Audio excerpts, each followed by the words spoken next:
go. Oh, yeah. Wow. Where's the funeral?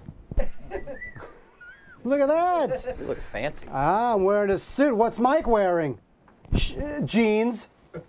Mike's wearing jeans. Bow tie. There we What go. are you talking about? Mike is wearing jeans. I see a bow tie in that camera. Mike's- I don't know what you're talking about. Cameraman, tilt down. Oh, can't do it. No, it's not. All right, folks, this is Why Are We in Suits, Wade? What is the only reason? What show in a 52-week year, why would we be dressed in suits this particular week? Wade Major, member of the LA Film Critics Association. Because Mike told us to. That's true. It's also the Oscars. Now, here's the thing. When people, you know, talk about the Oscars, and you watch the shows about the predictions, this is always how it goes. It's, oh, what do I think is going to win? Or, oh, what do I want to win? You know what? Forget that. No, not happening. Wait, what do we have? We've got the take. We are picking what will win. No, we're not. Well, what we We think are will picking. We are, when you enter your Oscar pool at work.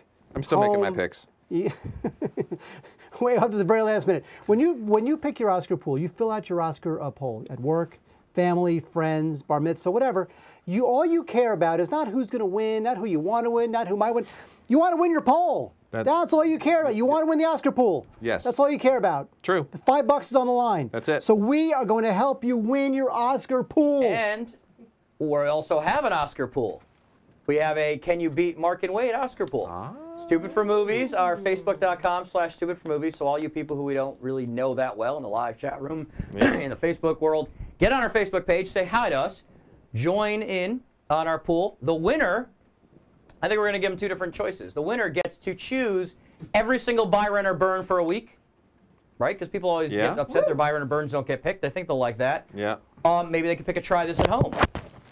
Or we come up with something else. Or we get some DVDs to give away as well if we want to do that. Sure. We may have a Legion DVD floating around. We got a Legion DVD. I think we have we got the whole entire season of Leave It to Beaver, right? That you got us a while back. Sure. So you can choose that, or you can choose all the buy, rent, or burns you want. First place gets to choose. We'll give you a couple different choices of fun packages of things to do. So you go on the Facebook page, you join in, and then you also got to make a little donation on our PayPal page. You can give as little as $1. Just we have a donation page. We've got a crew that needs to get paid. We've got a show of people who need to get paid. So we thought we'd put up a little PayPal button. And you know, look, you're gonna put $5 or $10 in your pool anyway, right? Your office pool. So give us a couple of bucks and you can get a chance to win some cool stuff. There we go. In fact, we should get a percentage of what you win.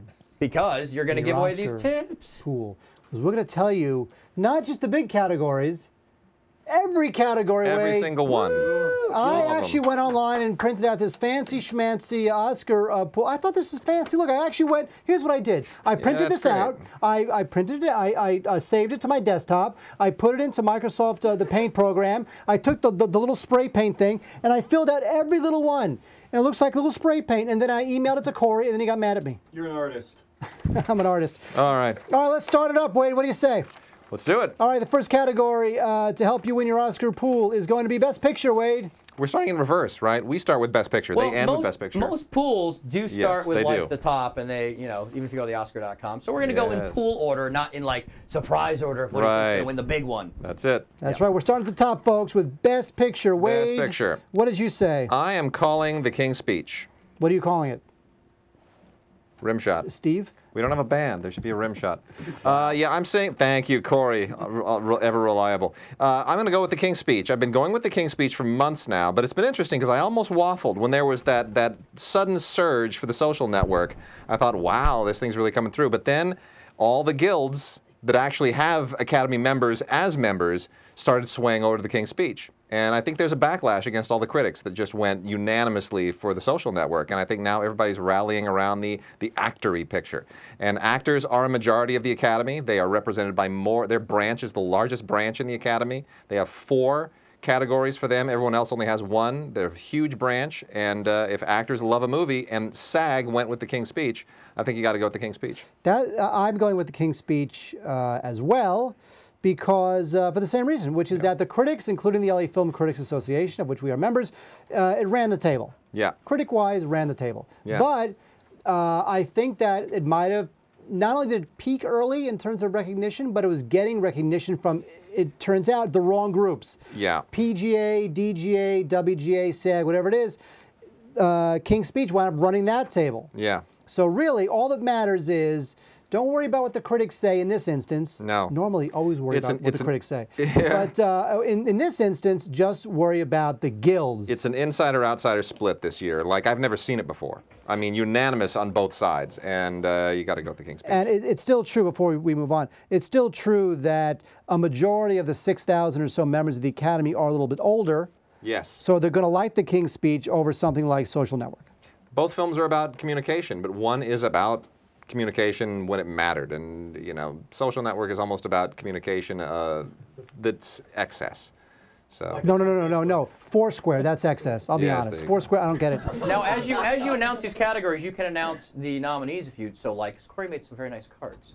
Whoa, wait a second. Corey, go back and give us the card for the 10 Best Picture nominees. Do it. That would be Emily on TriCaster. Whoa. Emily's running that. Oh, look at that. all right. You picked the King. Both you picked the King's Speech. Yes. Yes. Okay. Yes. Have we shown that card?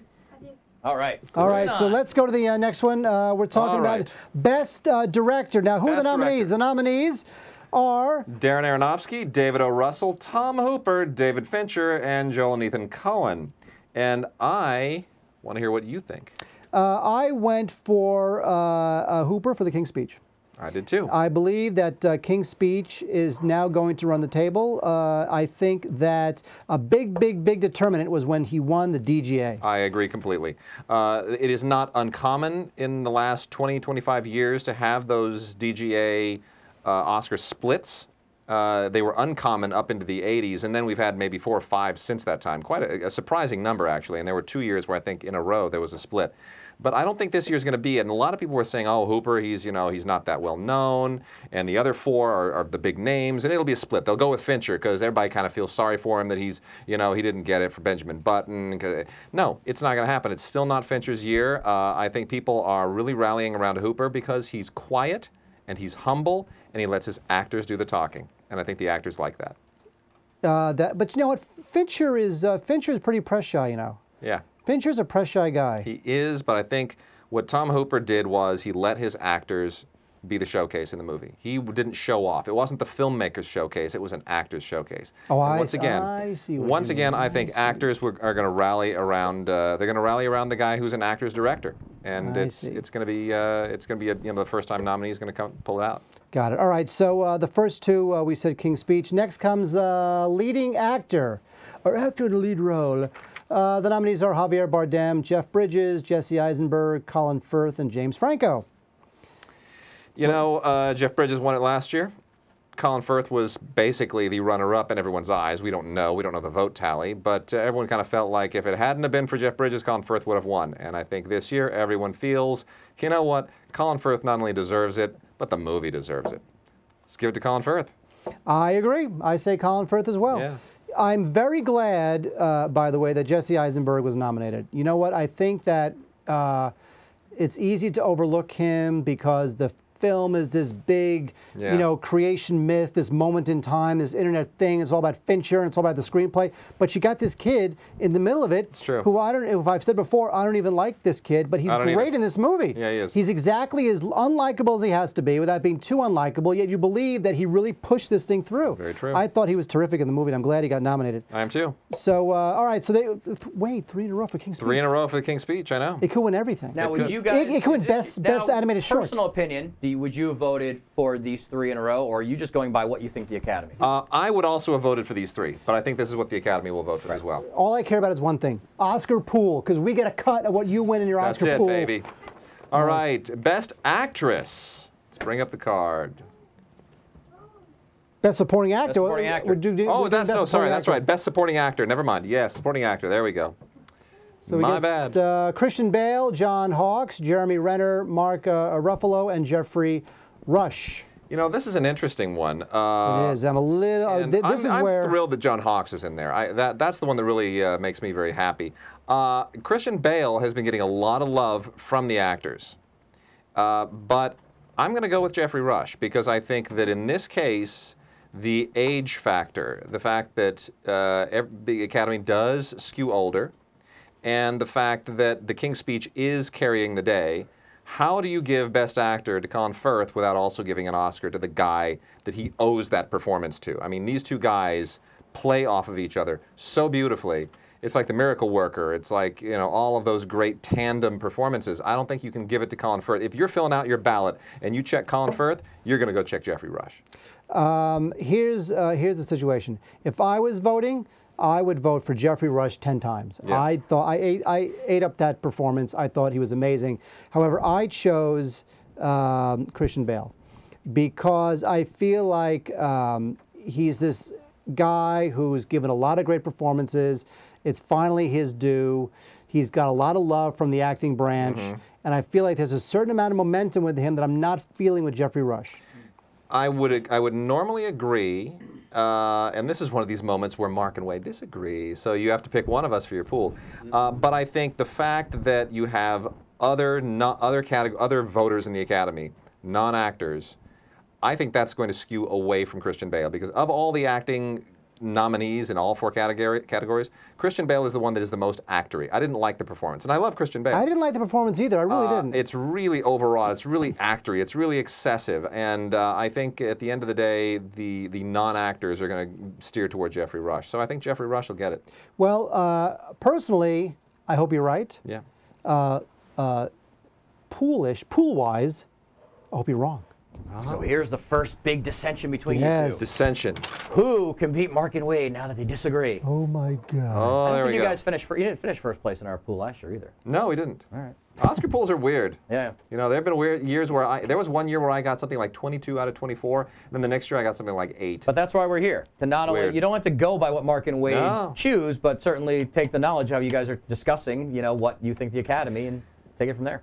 Next category, Next Mark. category is lead actress. Wade, who's nominated for lead actress? Lead actress Annette Bening, Nicole Kidman, Jennifer Lawrence, Natalie Portman, and Michelle Williams. Well, I think it's obvious to everybody that Michelle Williams has it locked up. There you go.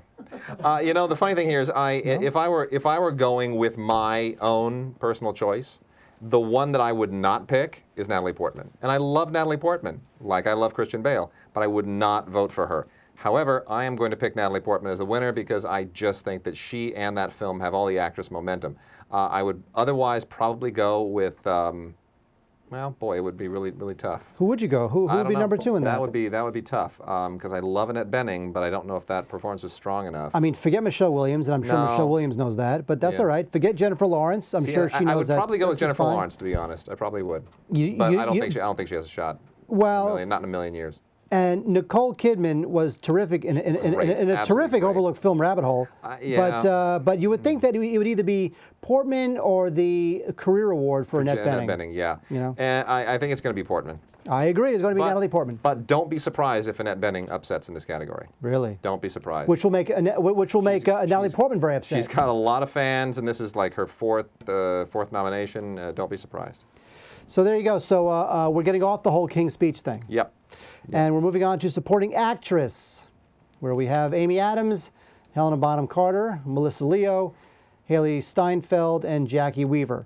Now this is an interesting category because the woman who was almost a lock might have blown it. Yeah. I'm going to stick with her, and I'm going to say Melissa Leo is still going to win, but you know the story about Melissa Leo. Go ahead.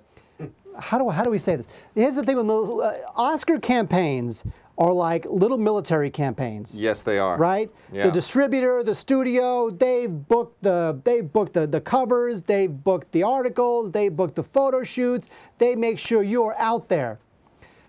Here's what Melissa Leo does. Melissa Leo is about 50 years old, and she tends to play older.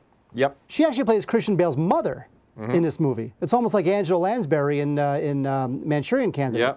Yep. However, Melissa Leo is a very attractive, young-looking 50-year-old who just happens to play older. So she decided, of her own volition, because she wanted to prove to the Academy that she gave a great performance because she's really not that old, she went off and she commissioned her own photo shoot for herself that she put out there. And that made a lot of people angry. Yes, it Because did. you don't do that. Nope. You don't go off on your own little thing. So she lost some votes for that. And when did that happen? About 3 weeks ago? Something like that. A month ago? Just at the wrong time. Before they announced it or after? Oh, after. It was around when ballots went out. Which is why what you said, we can't do a prediction show early because anything could happen. You never know when these things happen. So who are you picking? I'm still picking Melissa Leo? I'm gonna stick with her. You're gonna stick with her? I will. I'm not. I'm going for a real dark horse here. I am going to go for Haley Steinfeld in True Grit, who no one is talking about. And here's my reasoning. Okay, here's my reasoning. A long time ago, when both directors were still alive, William Wyler said to David Lean that this was the tart category, meaning the young tart always wins. Now, oddly enough, it was for a David Lean film that did not happen. If your name starts with Dame, you tend to sort of beat that rule, like Dame Judith Ashcroft won for Passage to India. Judi Dench, of course, won for Shakespeare in Love. So if you're a Dame and you're a Judith or a Judy of some kind, you can upset that rule. But otherwise, it's interesting. I had a bet with a publicist friend of ours who was representing The English Patient that year in, what was it, 86, 87? And when everybody said Lauren Bacall was a lock for Best Supporting Actress, Lauren Bacall's a lock, and I said to him, and he was representing The English Patient, and he thought she was a lock, and I said, I will bet you lunch at the Daily Grill that Juliette Binoche upsets, because it's the tart category. And sure enough, Juliette Binoche upset, and I won lunch. And let's not forget Anna Paquin, Tatum O'Neal. There's a trend in this category for these young actresses to upset. And I think people really rally around Haley Steinfeld. She's a great story. I think Melissa Leo and Amy Adams could wind up canceling each other out. My heart is with Jackie Weaver. We all know that. I want this thing, you know, my good luck charm thing to continue. I want Jackie Weaver to win badly. But I think at the end of the day, I think the Valentine here is Haley Steinfeld. And I think everyone wants to see Haley Steinfeld walk up there like Anna Paquin did, shocked that she won, and they want to see that little girl cry.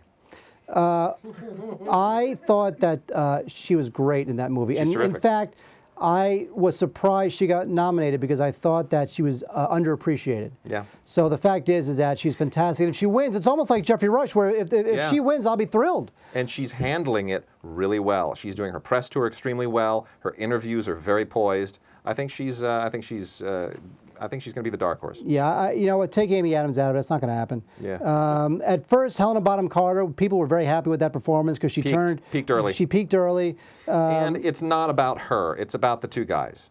You know? No, of course, yeah. So you take those out of it, and then Jackie Weaver. that movie was not. It wasn't seen. It didn't get enough juice. Didn't get enough heat. It really is. It was Melissa Leo's to lose, and she might have actually lost it. Yeah. But I'm thinking because again the actors are the biggest branch of the Academy that she didn't lose that many, where she'll still be able to pull it out. See. But then again, if it's Haley Steinfeld, I'll be very happy because I thought she was great. So all right, there you go. So now we're moving on to original screenplay. Wade, what's nominated? Nominees for Best Original Screenplay. Mike Leigh's Another Year, The Fighter, Inception, The Kids Are All Right, and The King's Speech. Now, the interesting thing here, Another Year is the one that sort of sticks out there because... Mike Leigh doesn't write scripts. He like workshops his movies with the actors, and then that's how they do it. It's the one screenplay nominee between the two screenplay categories that was not nominated for Best Picture. All the others have a Best Picture nomination, so you can pretty much cancel that one out. I think that when it comes down to screenplay, look, you know, it's got to be The King's Speech. It's a great script. David Seidler himself overcame stuttering. It was a personal life crusade for him to write this screenplay, to tell this story. And I think that's a great story. Everyone knows it, and Seidler has played it very low-key as well. And I think people, and the fact that Aaron Sorkin is going around saying King's Speech is such an amazing screenplay because they're in different categories, I think that locks it up. You know what? It's a no-brainer. That's one of the no-brainers of this year is King's Speech. Yep. 100%. Yep. No doubt about it.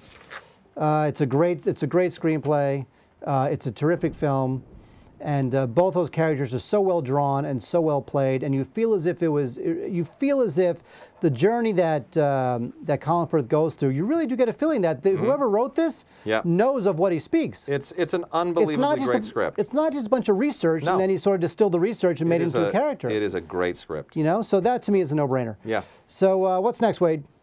Best Adapted Screenplay. We have 127 Hours, The Social Network, Toy Story 3, True Grit, and Winter's Bone.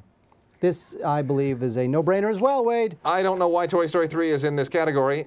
Still haven't had that explained to me, but I agree, it's a no-brainer. Aaron Sorkin, The Social Network. It's, you know, it's easily one of the best scripts of the last 5 or 6 years, especially adapted screenplays. It's certainly the heaviest. It's the heaviest. I have to say, He did what he did on The West Wing. Aaron Sorkin, everyone loves him as a writer, and he exceeded himself this time. He exceeded all expectation. He did what he did on The West Wing. He took dry, boring, dull as dirt subject matter and made it dramatic and interesting. Just like he made politicians interesting here, he's taken programmers and computer people, and he's somehow made their world and their machinations compelling. See, that's what he's in a way not getting enough credit for, which is it's a story about a guy who wrote a computer program. Yeah.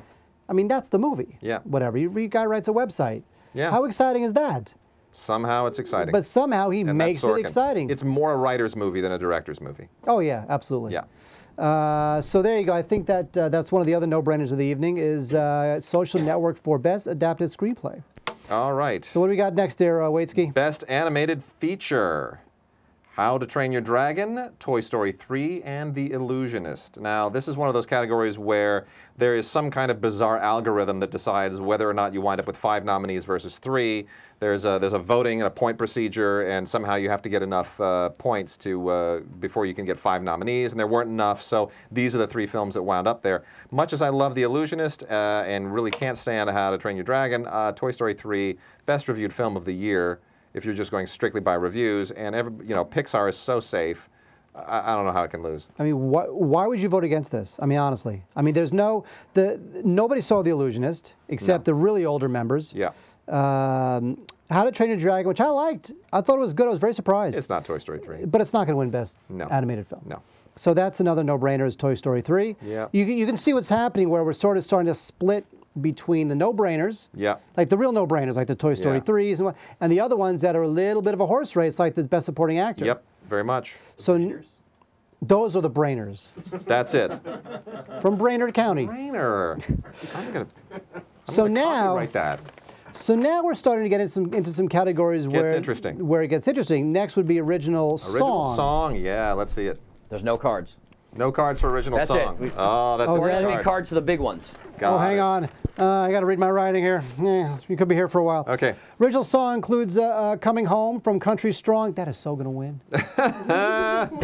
I See the Light from Tangled, If I Rise from 127 Hours, and We Belong Together from Toy Story 3. I think it's a horse race between We Belong Together, Toy Story 3, and I See the Light and Tangled. And I think if enough people saw Tangled, the fact that I See the Light is such an incredibly fun moment in that movie, the scene itself is so exhilarating, I think that will carry the day. It's a question of will enough people watch their Tangled screener? You know, we saw Tangled together, and that's a great scene. And we expected nothing out of that movie, and we really liked it. We loved it, yeah. But you know what? Randy Newman has done so much great songwriting work for that series. You know, the song from Toy Story 2, Yeah, it makes you cry.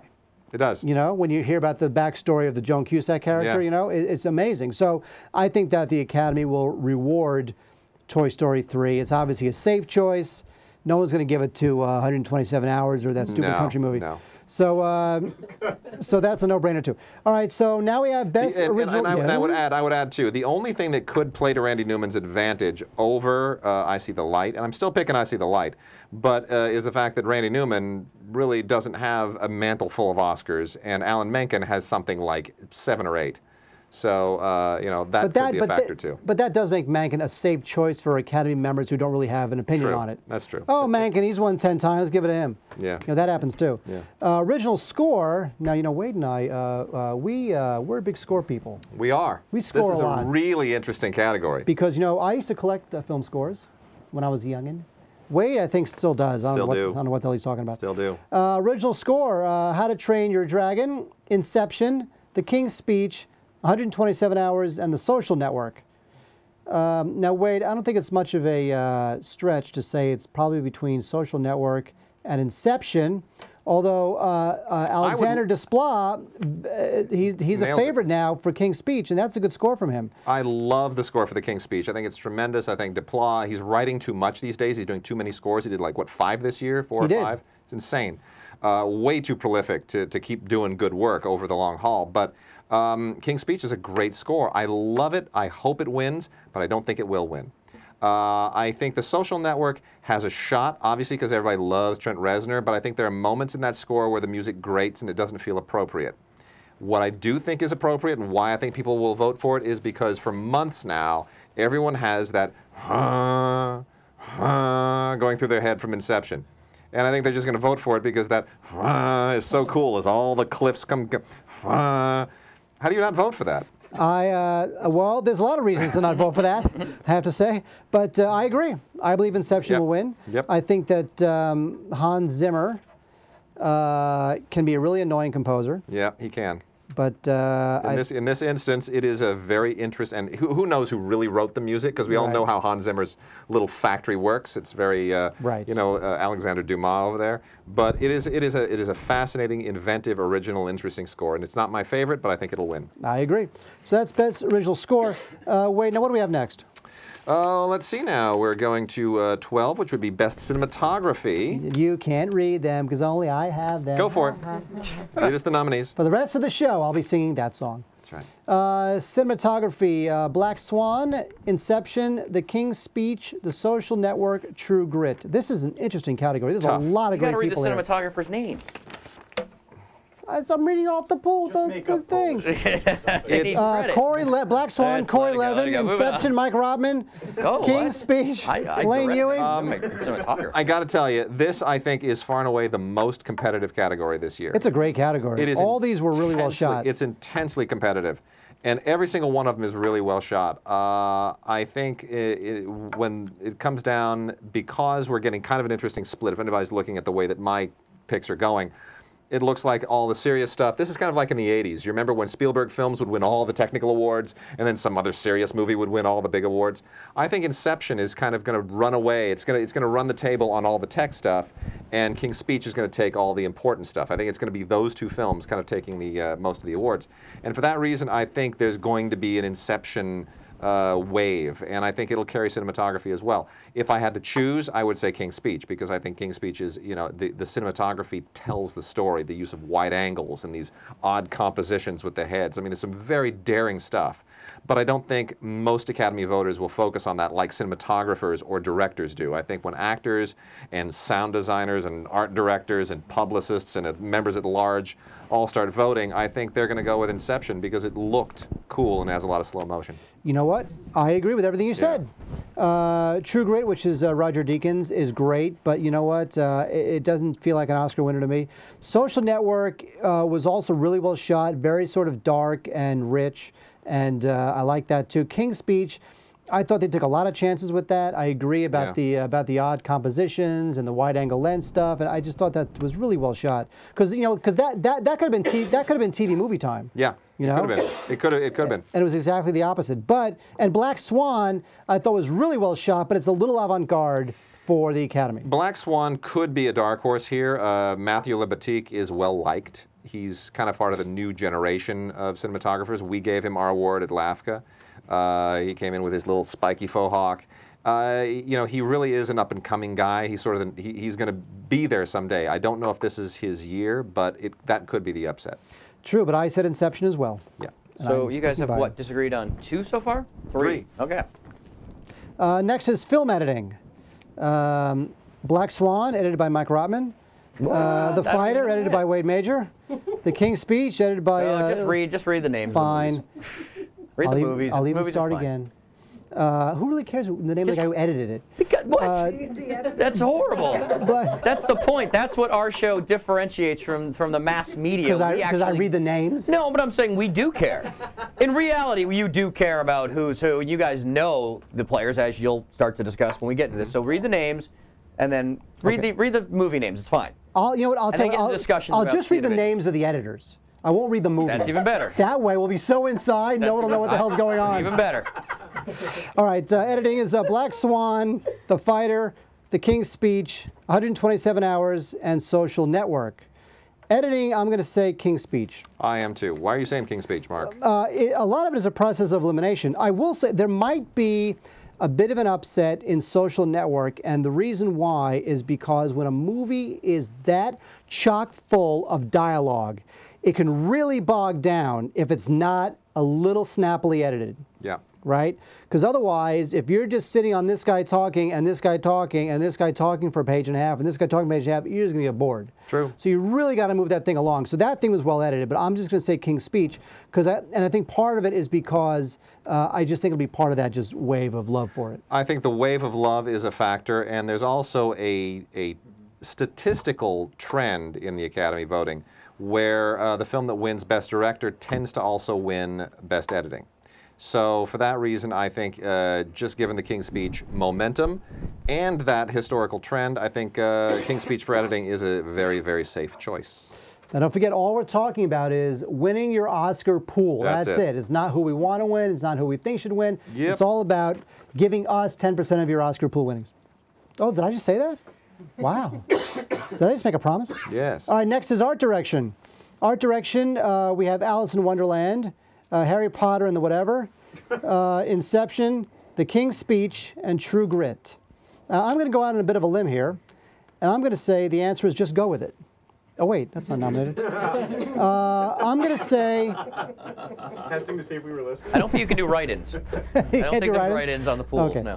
I'm going to say King's Speech. Really? Yes. Okay. What did you say? We have another disagreement. What? A whopping four disagreements. Yeah, I'm going to say Inception. This tends to be one of those categories that can go either way. It could become part of the Inception sweep, or it could become part of the King's Speech sweep. And I think sometimes people don't necessarily want to give this award to the period film. I think it's a little too easy to just kind of throw this award to the period film. And sometimes you get these art direction costume splits. And in this case, people will not usually, they don't like to necessarily give those two awards to the same film unless it's some just big towering epic. Oh, Lawrence of Arabia, got to give it both. So in this case, I think there's going to be a split there, and the fact that Inception is conceptually, should have been called Conception. Maybe not. Maybe not. I think because Inception really is just so different and just goes over the cliff in so many different interesting ways. I think they'll probably give it to Inception. Well, at the LAFCA dinner, I sat next to the art director Yes. of the movie, and I said something to him that he appreciated, which is I said to him that people think that big budget movies are easier to art direct because you can just throw money at it. True. And that's not the case. No, it is. It is. It is the case. You don't have to be creative. You don't have to have insight into the characters to build your sets. No, you do. I mean, it really doesn't matter how much money you throw at it. It's still the same muscles that you're flexing. It's still the same thought process. Yes. Now, what I liked about the King's Speech is that I think that it's going to get a certain amount of love because I think that the art direction, the sets, all that environment around them sort of helped tell that story. It isolated those two characters and got them alone in a very empty room, which, look, just because a room is empty doesn't mean it wasn't art directed. True. It serviced the characters in the story. And all the stuff in the castle was great. I thought it was really well done. But and even more important than that, I think it's probably going to win as part of a King's Speech love fest. We shall see. So that was art direction. Next we have costume design, which you just mentioned a second ago. And for that we have Alice in Wonderland, I Am Love, The King's Speech, The Tempest, and True Grit. Now for that you can forget The Tempest. No one saw that. That was a Julie Taymor film that just it was like it was never born. Yeah. It was just bizarre. Yeah. I Am Love, I like that movie a lot. That was a great film, but nobody saw it. Nobody saw it. It was a big, flamboyant, over-the-top, grand guignol, amazing, weird Italian time at the movies that had great costumes, but no one saw it. Yeah. Alice in Wonderland, forget that stupid movie.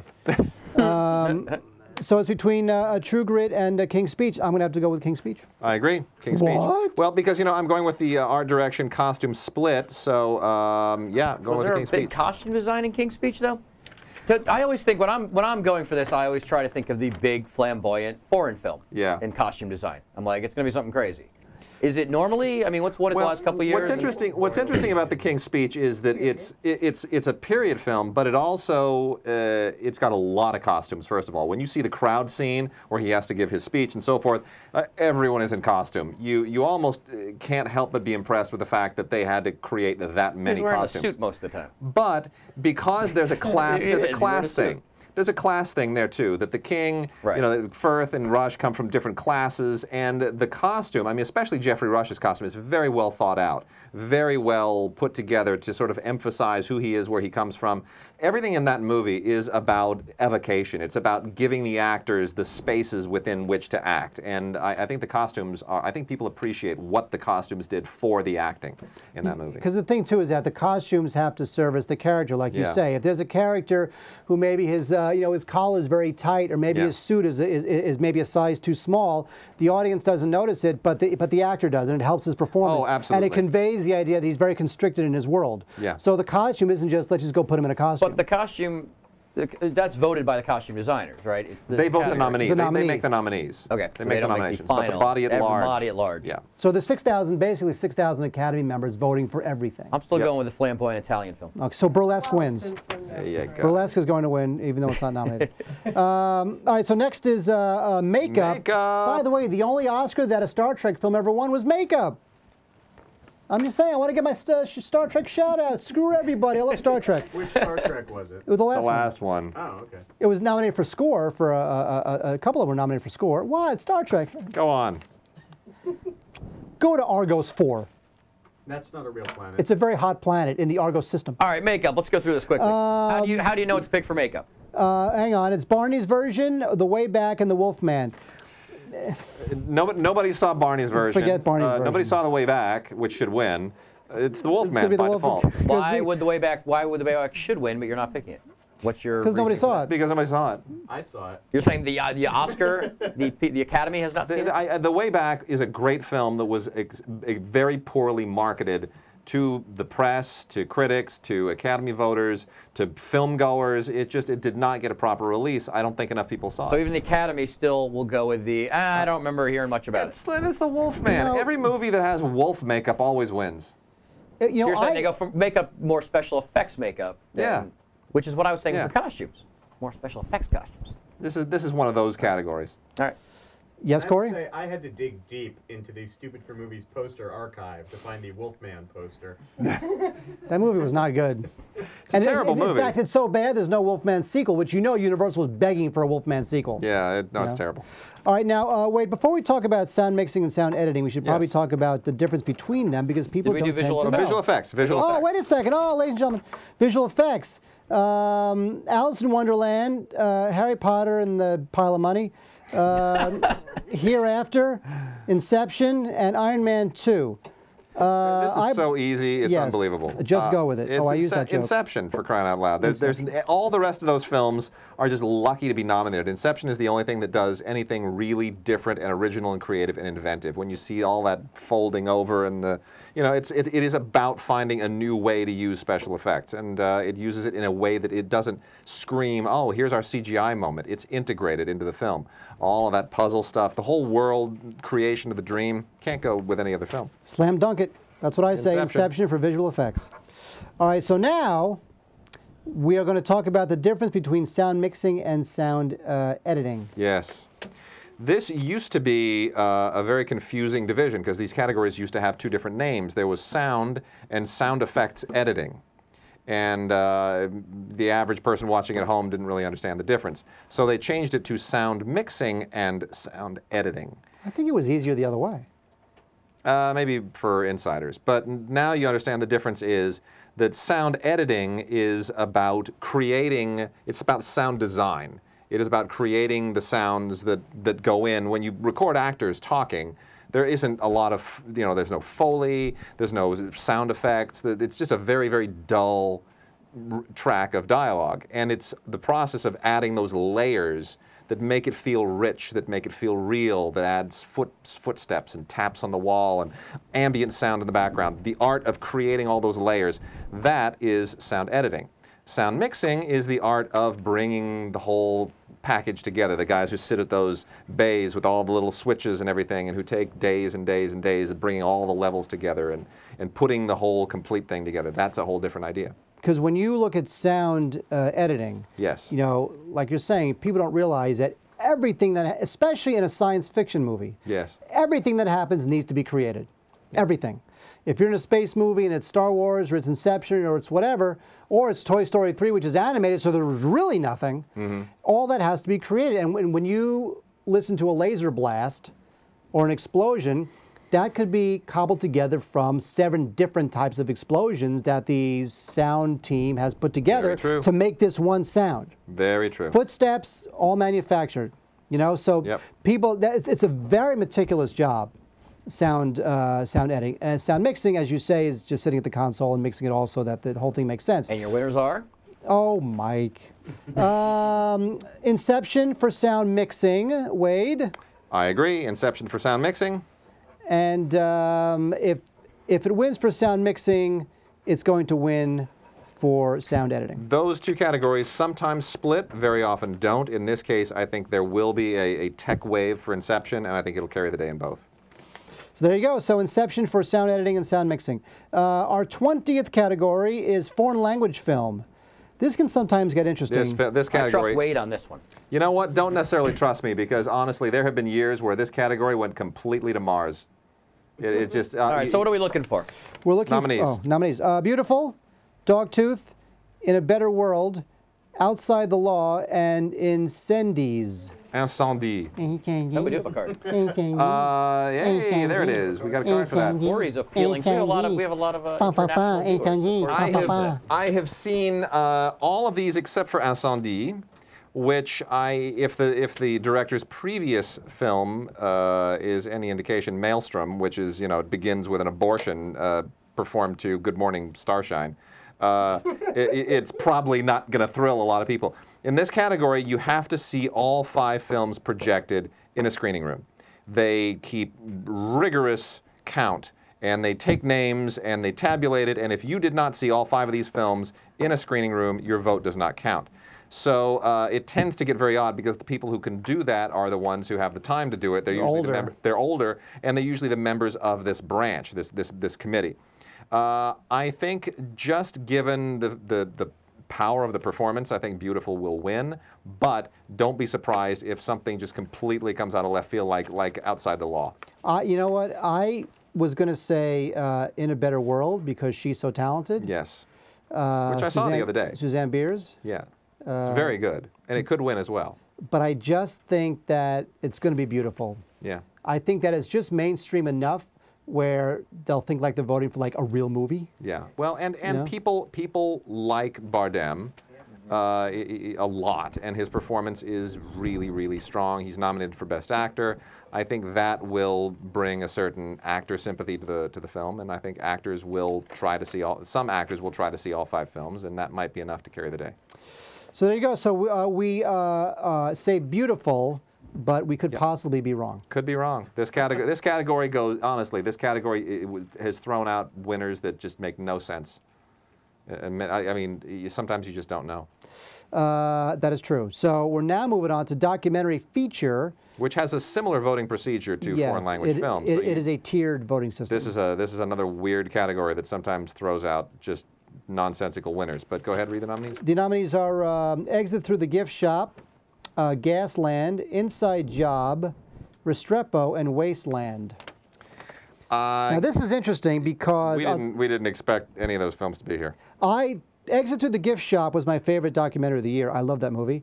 I loved Restrepo too, although I thought Tillman's Story was more powerful. Restrepo's terrific, but Tillman's Story is more powerful. Yes.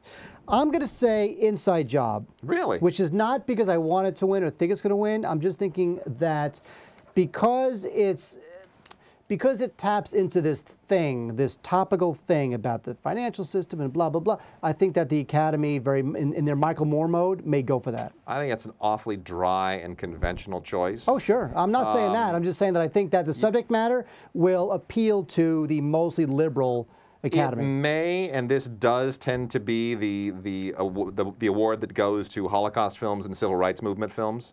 and global warming films and Iraq War movies. I mean, it has a certain social conscience facet to it.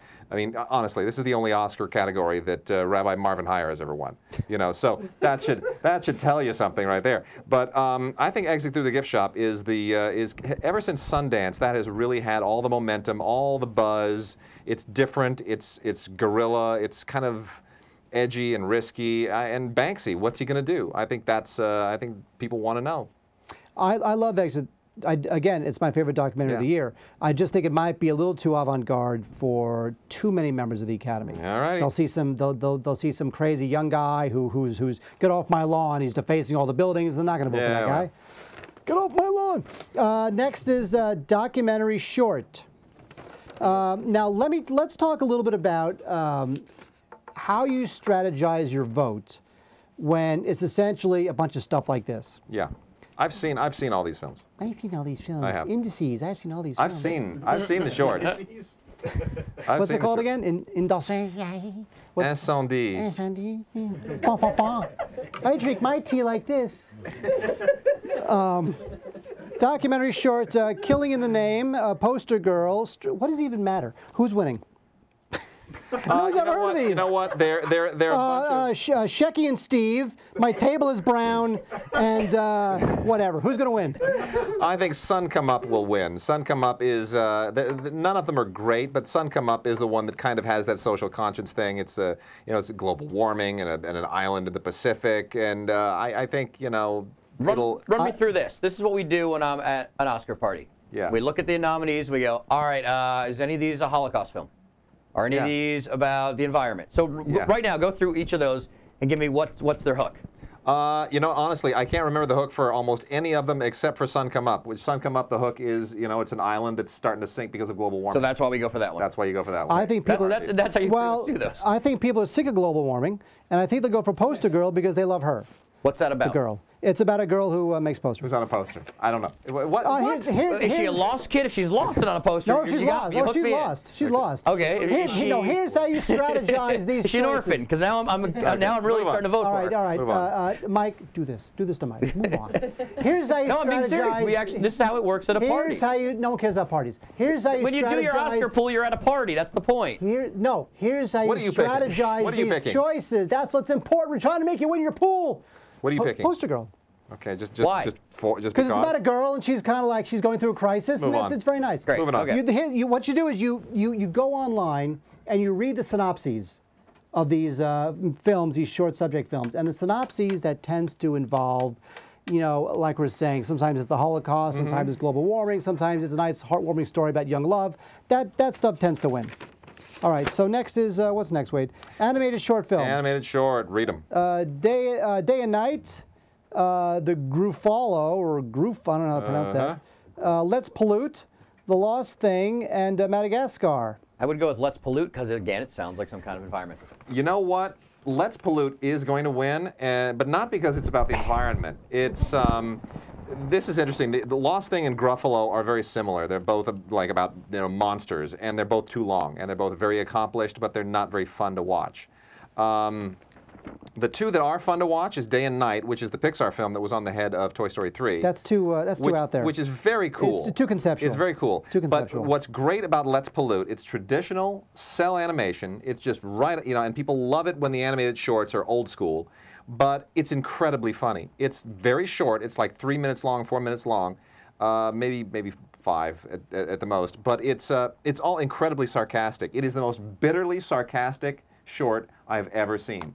It's all about the glories of pollution, and it is hysterical, and it is it's cell animation, which is going to get cell animation, and it is the fact that people are going to look at it and they're going to go, oh, that's great. It's only a few minutes long. I can knock this out while I'm having a shake, and you laugh and you laugh and you laugh. I know 5 minutes, right? A shake. You're down a shake in 5 minutes. You watch a cartoon, you laugh.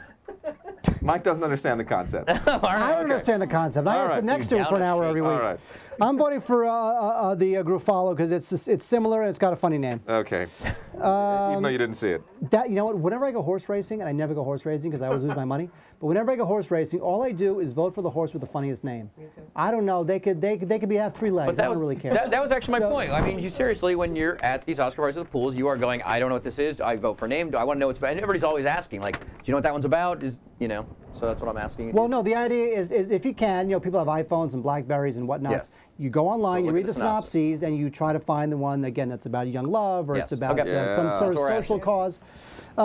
Finally, is this finally? Yep. Last category. Last category. But before the tiebreaker, we do have a tiebreaker in a second, but we'll get to the last Yeah. category, number 24, live-action short film. This is the nominees are The Confession, The Crush, God of Love, Na Wee Wee, and Wish 143. Don't Next to last one again? Na Wee Wee. don't laugh. Don't laugh because I am picking Nawiwi to win. and here's why. I think this is the weakest year for live-action shorts I have ever seen. It is. If I sat through 4 of these things and they bored me stiff. I just didn't think they were accomplished at. Well, they're okay. They're fine. They're adequate. The Confession is like it's well done, but it doesn't really go anywhere. And Nawiwi is it takes place in an African village in Burundi, where there's a Tutsi Hutu clash. We all know how that went down in Rwanda. It's politically very, very prescient in certain ways, and I think it feels bigger than it is. It's a little short that feels like a big movie, that feels like it could be expanded into a bigger movie, that's biting off big ideas, and it's very, very well made. And I think it's Belgian. I think it's Belgian. It's in French in Belgian. So I'm going to go with Nawiwi. Now, here's me filling out my Oscar ballot for a live-action short Yeah, film. you're going to pick something else. No. Like Confession, Crush. Burundi, Nawiwi. Okay. That's it. Burundi. Bunch of guys, and they're wearing loincloths. They run around. Sounds it's like all some kind crazy. of George Clooney cause, right? Yeah, it's like one of those things. People love it. All right. So we differ on 7 categories. Wow, you added them up. Yeah. All right. Well, let's get our tiebreaker. We have a tiebreaker. We have a tiebreaker, which is. How long is this thing gonna go? No, I wrote mine down before the show, and I'm sticking to it. Although I think I might have undershot it, but I'm going to stick with it. How long you got? I say 3:13. I say that they're going to hours, streamline that 15 thing. minutes. They're going to streamline that thing. They're going to get down to 3:13. I think streamlining the Oscars is trying to make it's like trying to make an elephant the size of a mouse. You're just never going to do it. I did. Which is you're going with what? I'm going with 326. All right. What is anybody know what it's been the last couple of years? It's been like 3.5, Okay. 330. You're looking at It winds up 3.5 being here. it winds up being 3:20, All right. 3.5. And Yeah. now there you go. There's your picks. There's your Yeah. tips. You can go online on facebook.com/stupidformovies. Please go there and join our pool. See what these guys did. See if you can beat them and come in first place. And we'll give you a choice of all sorts of cool things that you can't get normally, like buy, rent, or burn for the whole week. We'll mention you. We'll mention your Twitter. We'll mention your Facebook page. We'll mention your business if you want us to. So that could be fun. Absolutely. All right, Wade. So there you Yeah, go. That's our it. Oscar show. All right, guys. Good luck in your Oscar pool. Enjoy the show. We'll see you next time.